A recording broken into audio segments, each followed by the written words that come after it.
Ini anjing ke kambing? Ini kambing lah. Nama kambing ni Boer, yang berasal dari Afrika Selatan. Tahu tak maksud Boer tu apa? Dalam bahasa Belanda maksudnya petani. Jadi sebenarnya dia ni ialah kambing petani. Kelebihan dia, daging banyak dan cepat membesar. Lagi pula comel dan jinak, memang satu dunia lah ada kambing ni.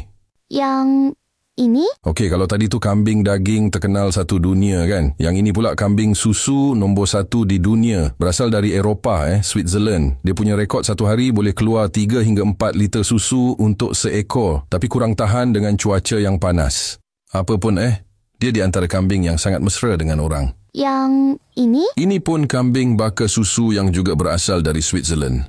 Nak kenal dia sangat senang sebab ada garisan putih dari matanya hingga ke muncung. Boleh hasilkan 2 hingga 3 liter susu sehari. Kuranglah sikit dari kambing tadi.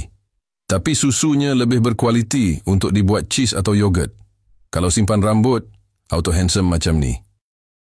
Yang ini? Oh, ini bukan hantu tapi dia ialah kambing bulu. Namanya Angora, sejenis kambing yang berasal dari Turki. Jadi kambing ni diternak bukan untuk susu atau dagingnya, tetapi untuk bulunya yang mahal. Bulu atau mohair ini berkualiti tinggi kerana kelembutan dan kehalusannya. Tengok ni, cantik kan?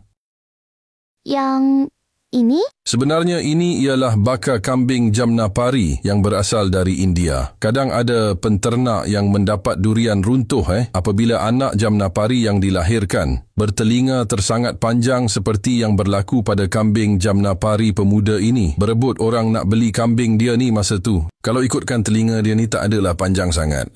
Tapi orang selalu terkeliru antara Jamnapari dengan kambing Damaskus ni. Rupa diorang lebih kurang tapi Damaskus agak cembung berbanding muka Jamnapari. Dan kedua-duanya berbadan besar serta bertelinga panjang. Tapi bagus kambing ni badan besar. Jadi sedap sebab daging dapat, susu pun banyak juga. Antara favorit para penternak lah dia ni. Tak apa Atuk faham. Muka dia memang macam rasa macam nak, kan? Yang ini?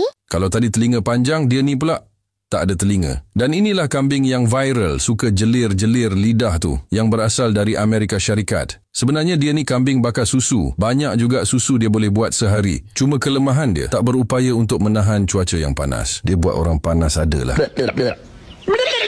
Yang ini? Baik, ini ialah kambing asal dari Perancis. Bagusnya kambing ni walaupun datang dari tempat yang sejuk, dia juga boleh hidup dengan baik dalam iklim cuaca yang panas. Susu pun sedap buat minum atau buat cheese dan senang sangat nak beranak. Tak sebesar Jamnapari tapi taklah juga sekecil kambing kampung.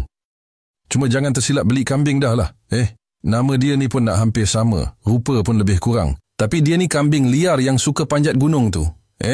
Habislah bumbung satu taman berlubang. Kau punya kambing punya kerja. Yang ini? Okey, kalau tengok rupa dia ni nak sama dengan Boer tu kan? Tapi ini ialah kambing Kalahari Red. Asal memang sama dari South Africa juga. Tapi dua-dua baka yang berbeza.